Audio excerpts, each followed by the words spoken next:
ناظرین ہمارے پاس آل کراچی تاجر اتحاد کے چیئرمین عتیق میر صاحب موجود ہیں جو کل کے واقعے سے اتنے ہی ناخوش ہیں جتنے تمام پاکستانی ہیں، لیکن انہوں نے ایسے واقعات پہلے بھی بہت دیکھے ہیں۔ ذرا یہ بتائیے گا میر صاحب کہ اگر آپ کو کل کے واقعے کی ذمہ داری کا تعین کرنا ہو، کیونکہ میں بھی ناظرین کو بتا رہا تھا کہ یہاں پر آپ کو کوئی حتمی بات کرتے ہوئے نظر نہیں آتا، تو آپ کے نزدیک کل کے واقعے کی ذمہ داری کس کے اوپر عائد ہوتی ہے، یا کس کی طرف ہمیں اشارہ کرنا چاہیے کہ جی ہمیں نہیں پتا، آپ ہمیں جواب دیں؟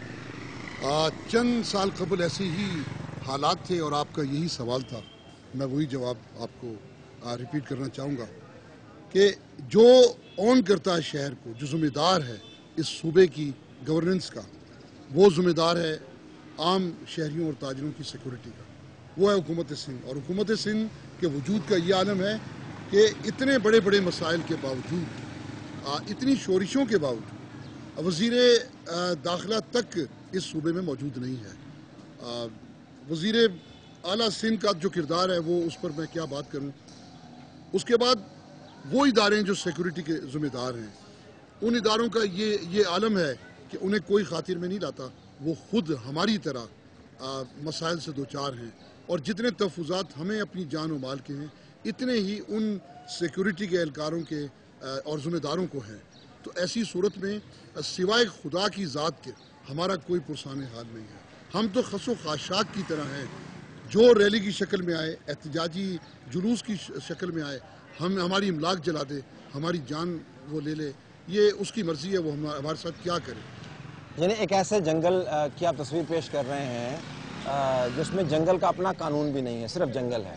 دیکھیں کراچی کا اب شہر کراچی لفظ عجیب لگتا ہے، ایک جنگل ہے جو شہر جیسا ہے لیکن شہر نہیں ہے، کیونکہ جنگل میں بھی شاید کوئی پناہ گاہ ہو، لیکن کراچی میں سمجھتا ہوں کوئی پناہ نہیں ہے۔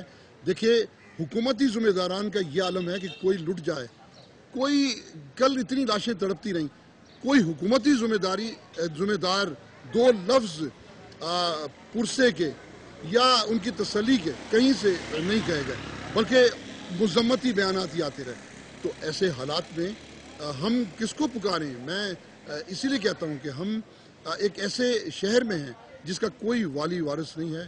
البتہ وہ لوگ جنہوں نے یہاں ریاستیں بنائی ہیں اسلحے کے زور پہ، ان کے رحم و کرم پہ ہیں ہم لوگ۔ وہ چاہیں ہم سے 1 لاکھ مانگ لیں، چاہے ہم سے 20 لاکھ مانگ لیں، چاہے ہماری جان لے لیں، چاہے ہم سے مال مانگ لیں، یہ ان پر ڈیپینڈ کرتا ہے کہ وہ ہمارے ساتھ کیا سلوک کریں۔ اچھا، عموماً ہم نے یہ دیکھا کہ جب بڑے واقعات ایسے ہوتے ہیں، صرف پاکستان میں یہ روایت نہیں ہے، ہر جگہ پر ہے، تو وہاں کے جو نمائندگان ہوتے ہیں، بھلے وہ اسمبلی کے نمائندگان ہوں یا قومی اسمبلی کے ہوں، صوبائی اسمبلی کے ہوں، یا مقامی طور پر کبھی نمائندگان رہے ہوں، وہ عموماً اس علاقے کا دورہ کرتے ہیں اور وہاں پر آگے لوگوں سے پوچھتے ہیں، ملتے ہیں، بے شک وہ صرف کاغذی کارروائی کر رہے ہوں۔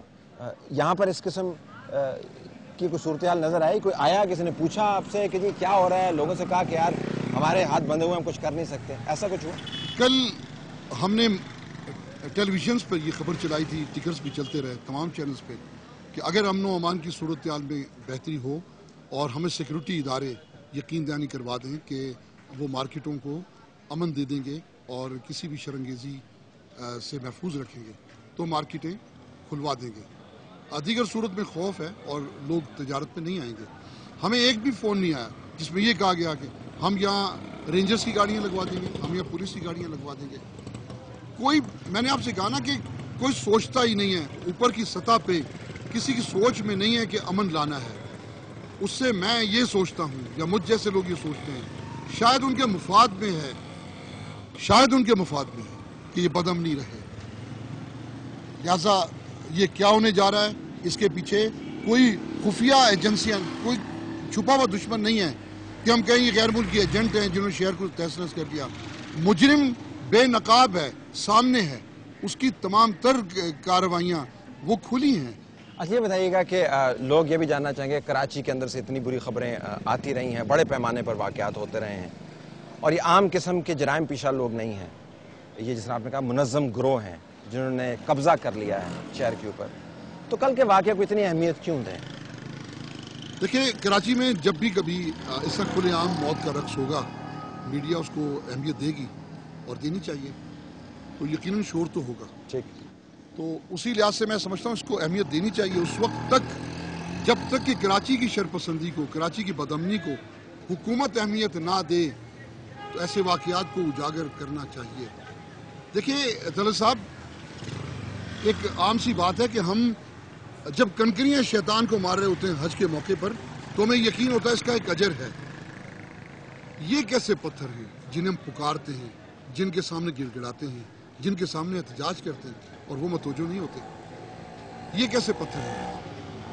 یہ بڑا المناک سلسلہ ہے، بہت ہی خوفناک صورتحال ہے. کون کراچی کو ٹیک کرے گا؟ کون کراچی کی حالت زار کو بہتر کرے گا؟ کون یہاں کی تجارت اور معیشت کو بچانے کی کوشش کرے گا؟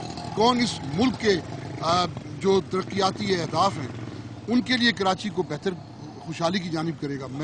مجھے اب تک دور دور تک ایک اندھیرا نظر آتا ہے اور مجھے حکومتی سطح پر کوئی چہرہ ایسا نظر نہیں آتا جو کراچی کو آن کرے، جس میں یہ ول ہو کہ یہ مسائل حل ہوں یا جس کا ایک ویژن ہو کہ کس طرح یہ کام ہو.